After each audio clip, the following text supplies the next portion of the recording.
Update کریں آپ کو اسلام آباد سے جوڈیشل کمیشن کا اجلاس جس میں جسٹس سردار طارق مسعود ریٹائر کو ایڈ ہاک جج تعینات کرنے کی سفارش کی گئی ہے۔ ذرائع کا بتانا ہے کہ جسٹس منیب اختر کا جسٹس طارق مسعود کی تعیناتی پر اختلاف جسٹس سردار طارق مسعود کے نام کی منظوری 8-1 کے تناسب سے دی گئی ہے۔ جسٹس طارق مسعود کی 1 سال کے لیے بطور ایڈ ہاک جج تعیناتی کی سفارش کی گئی تھی۔ جوڈیشل کمیشن کا اجلاس جس میں جسٹس سردار طارق مسعود ریٹائرڈ کو ایڈ ہاک جج تعینات کرنے کی سفارش کی گئی ہے اور ذرائع کا بتانا ہے کہ جسٹس منیب اختر کا جسٹس طارق مسعود کو تعیناتی پر اختلاف جسٹس سردار طارق مسعود کے نام کی منظوری 8-1 کے تناسب سے دی گئی۔ جسٹس طارق مسعود کی 1 سال کے لیے بطور ایڈ ہاک جج تعیناتی کی سفارش کی گئی تھی۔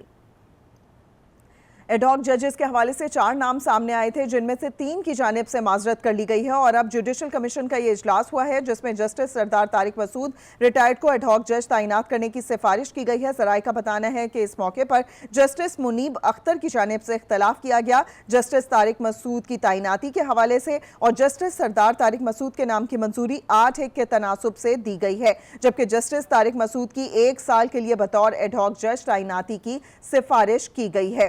4 نام ہمارے سامنے آئے تھے جن میں سے پہلے 2 ججز کی جانب سے معذرت کی گئی اور آج تیسرے جج کی جانب سے بھی معذرت کر لی گئی تھی، لیکن اب جسٹس سردار طارق مسعود ریٹائرڈ کو ایڈ ہاک جج تعینات کرنے کی سفارش کی گئی ہے۔ ذرائع کا بتانا ہے کہ اس موقع پر جسٹس منیب اختر کی جانب سے اختلاف کیا گیا جسٹس سردار طارق مسعود کے نام کی منظوری 8-1 کے تناسب سے دی گئی ہے۔ اسی پر مزید بات کریں گے ہمارے ساتھ موجود ہمارے نمائندے افضل جاوید سے۔ افضل جاوید، آگاہ کیجیے گا مزید کیا پیش رفت ہو سکی؟ ہاں جی، دیکھیں جوڈیشل کمیشن آف پاکستان کا اجلاس جو ہے اس وقت ختم ہو گیا ہے۔ چیف جسٹس پاکستان قاضی فائز جو جوڈیشل کمیشن کے سربراہ بھی ہیں ان کے زیر صدارت یہ اجلاس ہوا۔ آج کے اجلاس میں جو 4 نام تجویز کیے گئے تھے اور جن میں سے 3 ججز صاحبان نے ایڈ ہاک جج بننے سے معذرت کر لی تھی، اس کے بعد جسٹس طارق مسعود کے نام کا جائزہ لیا گیا اور جوڈیشل کمیشن نے جسٹس ریٹائرڈ سردار طارق مسعود کو ایڈ ہاک جج تعینات کرنے کی سفارش دے دی ہے اور ان کا نام کی جو منظوری ہے 8-1 کے تناسب سے دی گئی ہے۔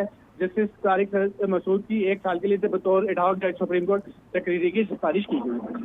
بہت شکریہ افضل جاوید اپڈیٹ کرنے کے لیے۔ جوڈیشل کمیشن کا اجلاس ہوا جس میں جسٹس سردار طارق مسعود ریٹائر کو ایڈ ہاک جج تعینات کرنے کی سفارش کی گئی ہے۔ اس کے علاوہ جو 3 نام تھے ان ججز کی جانب سے معذرت کر لی گئی تھی اور ذرائع کا بتانا ہے کہ اس موقع پر جسٹس منیب اختر کی جانب سے جسٹس طارق مسعود کی تعیناتی کے حوالے سے اختلاف سامنے آیا ہے اور جسٹس سردار طارق مسعود کے نام کی منظوری 8-1 کے تناسب سے دی گئی ہے۔